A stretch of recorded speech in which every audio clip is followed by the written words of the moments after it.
Someone just launched a business with your name. Same niche, same audience, same energy. And now your followers are tagging you in their posts asking, wait, is this you? Or maybe it's not your name. Maybe it's your content, your captions, your framework, your course, word for word, being sold by someone else. Either way, it's something you feel in your stomach, that mix of anger, violation, and panic all at once. And trust me, I know this feeling because one of my biggest pet peeves is a copycat. So what do? Most entrepreneurs either freeze, post about it on social media and hope it goes away, or fire off an angry DM that does absolutely nothing legally. Today, we're going to talk about what actually happens when someone copies your brand, what the law can and cannot do for you, what steps to take, and most importantly, what you should have in place right now so that if it does happen to you, you're ready. Because this is not a matter of if. If you're building in public, growing your platform, putting your name and your work out there in the world, it's a matter of when. Before you do anything, before you send a single message or post a single thing, there's one thing you definitely need to understand. Not all copying is the same, and treating it like it will have you taking the wrong action, sending the wrong letter, and getting absolutely nowhere. There are 3 distinct situations that your copying problem probably falls into, and which category you're in determines everything. What you can do, how quickly you can do it, and what leverage you actually have. The first situation is someone copied your content, your written work, your captions, your ebook, your course material, your original frameworks and scripts, lifted and presented as someone else's. This is a copyright issue. The second situation is someone is using a name that's confusingly similar to yours. Same industry, same audience, so close that people can't tell you apart. Your followers are confused, new potential clients landing on their page thinking it's yours. That is a trademark issue. The third situation is someone copying your aesthetic, your color palette, your tone, your content style, your overall vibe. And look, I want to be honest with you about this one because a lot of legal videos won't say this plainly, but this is the hardest category to address. Inspiration is legal, but copying a specific creative work, that's not. Copying your general look and feel is super frustrating, but it sits in legal murky territory. So the first thing you need to do before anything else is figure out what situation you're in, because the entire action plan is going to change based on your answer. Here's the part of this conversation that most people don't want to hear, but I rather tell you the truth now than you figure out the hard way later. What you can actually do when someone copies your brand depends almost entirely on what legal protections you had beforehand. Let's talk about copyright first. If someone copies your content, your original written work, your ebook, your course, copyright technically exists automatically. The moment you create something original and put it into a fixed form, that copyright is yours. You don't have to register it for it to exist. But here's the reality: without a registration through the US Copyright Office, your options are limited if someone infringes. You can send a cease and desist, you can report the infringement on platforms, but if it escalates, if you need to take this to federal court and recover real damages, registration is what gives you that power. Without it, you're fighting with one hand behind your back. Now let's talk about trademark, because this is where the stakes are even higher. If someone is using a name that's confusingly similar to yours and you already have a registered federal trademark, you have real, documented, legally enforceable rights. You can send a cease and desist that carries weight, and you can oppose their trademark application if they try to file. You have a clear federal record that your brand came first. But if you don't have a registered trademark, you may have some common law rights based on how long and consistently you've been using the name, but those rights are limited, harder to prove, and significantly less powerful than a federal registration. I know this is not what anyone wants to hear in the middle of a copying situation, but it is the truth. And the reason why I'm telling you now in this video before it happens to you is so that you have time to fix it before you need it. Okay, so let's say it's happening right now. Someone's copying your brand. Here's exactly what you need to do in order. Step 1 is document everything before you do anything else. Girl, get your receipts, screenshots, URLs, dates, save it all. Archive it. Don't reach out, don't post about it publicly, and don't send a DM just yet. First, you need to build your record, because if this escalates into a legal situation, you need clear evidence of what existed, when it appeared, and how long it's been going on. Step 2, get clear on what protections you actually have. Do you have a registered trademark? Do you have copyright registrations for the specific work that's being copied? What can you actually enforce right now? This is not a moment for assumptions. This determines your next move entirely, because sending legal sound letters that you can't back up actually weakens your case. Step 3, send a cease and desist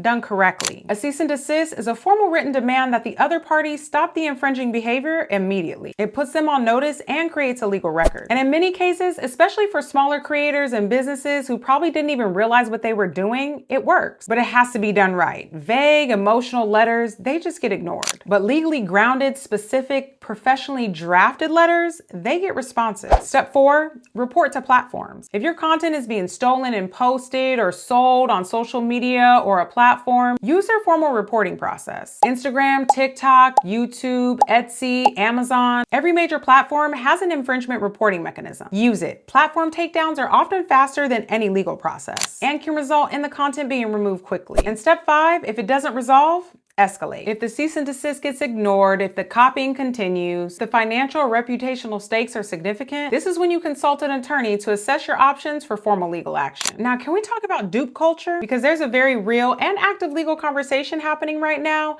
about where inspiration ends and infringement begins, and is directly relevant to you as a content creator and brand builder. Courts right now are trying to figure out the line between something that merely looks the same and feels the same versus something that's deliberately designed to take advantage of someone else's hard work. And what they're consistently finding is that the brands with documented, registered protections, they have the clearest path to enforcement. For creators, this plays out a little differently than for product companies, but the principle is the same. If someone isn't just drawing inspiration from your content style, but is actively replicating your specific creative work, your exact framework, your original written material, your courses, that crosses into copyright territory. If someone is building a presence in your space under a name designed to trick your audience, that crosses into trademark territory. The hard truth about aesthetic copying is this: it is real, it is rampant in the online business space, and it's genuinely unfair, but it's also the hardest category to address legally without specific registered protections already in place. You can't trademark a vibe and you can't copyright an aesthetic, but you can trademark your name, you can register a copyright for your original work, and you can use contracts to govern how that content is used, licensed, and shared. That's your protection stack. And building it is how you shift from worrying if somebody copies you to knowing exactly what to do if someone does. Here's what I really need you to hear, and I want you to sit with this. The best time to protect your brand is not after someone copies it. It's right now, today, before the audience grows, before that visibility comes, before the copycats show up. Because here's what actually happens when you wait. You build, you grow,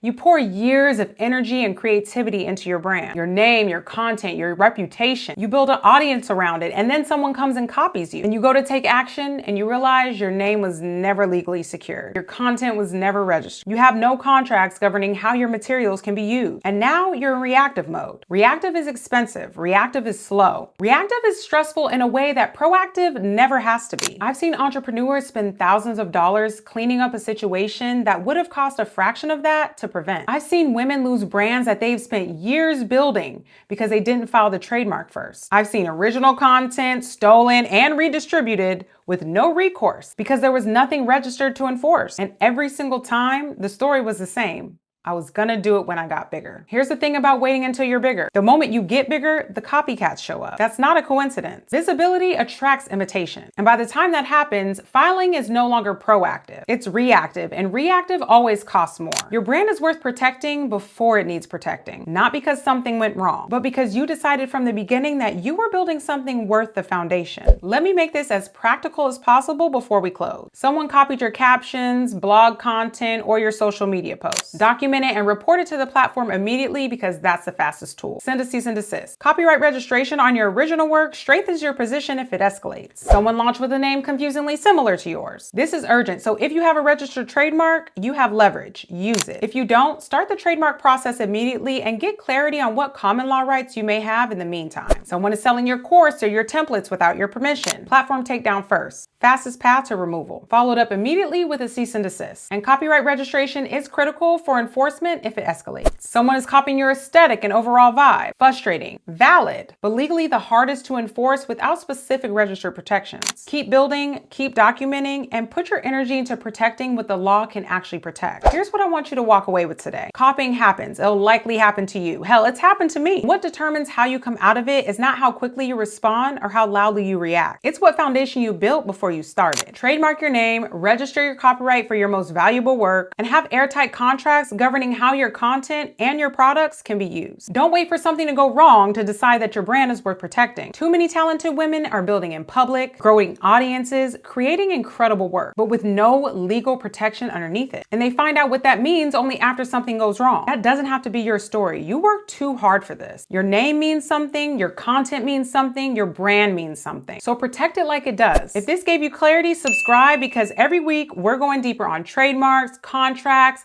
copyrights, and just everything you need to legally protect what you're building. Protect your work, own your future. I'll see you guys in the next video.